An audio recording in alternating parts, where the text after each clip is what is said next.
Yeah. Also, on behalf of myself and Bridal Party, many thanks to Bride and Groom for allowing us to be a part of their big day. So it was always going to be a tough decision for Darren to make as to who he would choose to be his best man. So after much consideration, he decided to ask his best friend. Unfortunately, he said no. He then decided to ask his funniest friend. He also said no. He then asked his most learned, well-spoken and eloquent friend. Well, he said no too. So then he asked me. And after it already said no 3 times, I felt sorry and had to put it in. He also said that if I do a good job, I might be down for best man at a second marriage.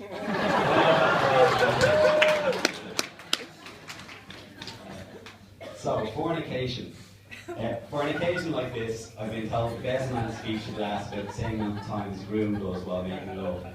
So it looks like we're running over time here. Thanks very much. I'm just kidding, I'm sure you can last maybe a minute longer than that.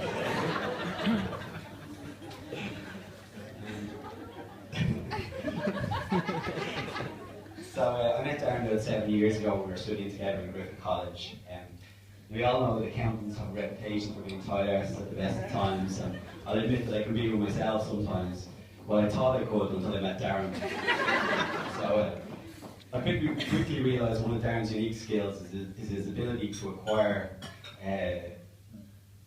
his ability to never actually buy any of the gear he needs for the various sports he's into.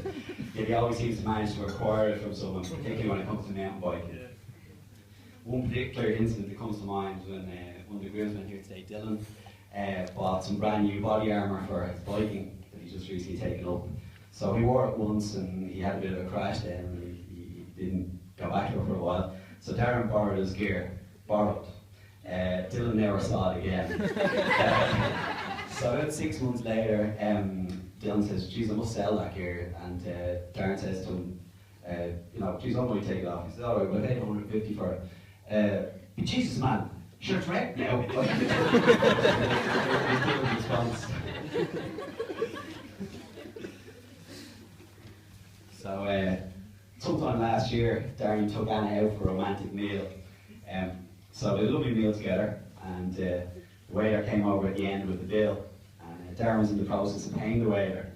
Anna tried to give Darren her share of the bill, and as you'd expect from a true gentleman like Darren, he politely refused and said that the bill was on him. I'm sure Anna was very, very shocked and pleasantly surprised at this, but I don't think her surprise would last long. As soon as the waiter left, he asked for the money back and told Anna not to be embarrassing, that she should have waited until the waiter had gone.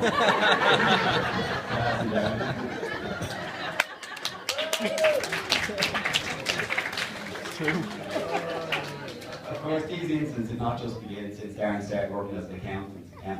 I've heard from a reliable source that when he was growing up in Wicklow as a young lad, himself and his brothers used to rob golf balls from the golfers at the local golf club. He'd then go back and sell the balls to the golf club back to them. So I think it's fair to say Darren was destined to become an accountant.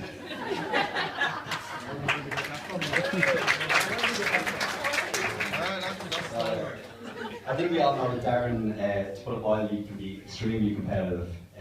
When he wins or whatever it is he's doing, he's very fond of taunting and booing the loser, which incidentally is usually me. So it gives me great pleasure to announce that not only was he beat by my 41-year-old brother, and yes, in case he tells anyone, he is 41, at a recent mountain bike race, but not only that, but Anna has also finally found a sport which she can beat him. They've recently started climbing, and I believe that he has no chance of keeping up with Anna at all. Let's just hope there'll be more success in keeping up with her in the honeymoon suite tonight.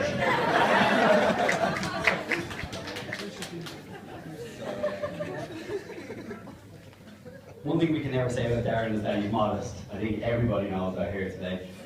We often catch him check himself out in the mirror, and you'll often hear him saying, hey, Jesus, I'm a handsome Dylan. Definitely sums him up.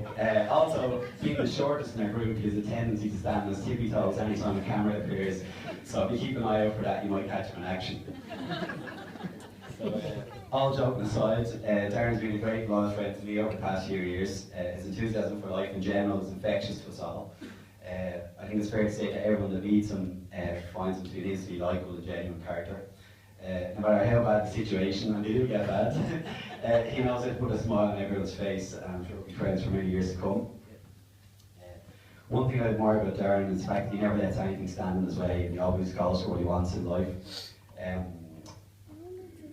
Apart from the odd occasion, like when he gets beaten by Anna climbing, he usually succeeds and surpasses all those expectations, which is evident today given the wonderful lady he's managed to convince to marry him. Well done.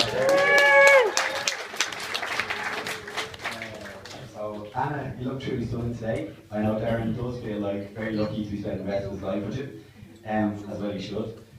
One of Darren's favourite things to do is constantly tell Anna that she's a lucky girl, or rather, she's a very lucky girl. I think everyone present here today knows that he's the lucky guy to spend the rest of his life with a sweet, caring, gorgeous lady like Anna. So if you'd all join me, stand up and join me in offering a toast to the happy couple. May they live long, love always, and laugh lots. Cheers. Cheers.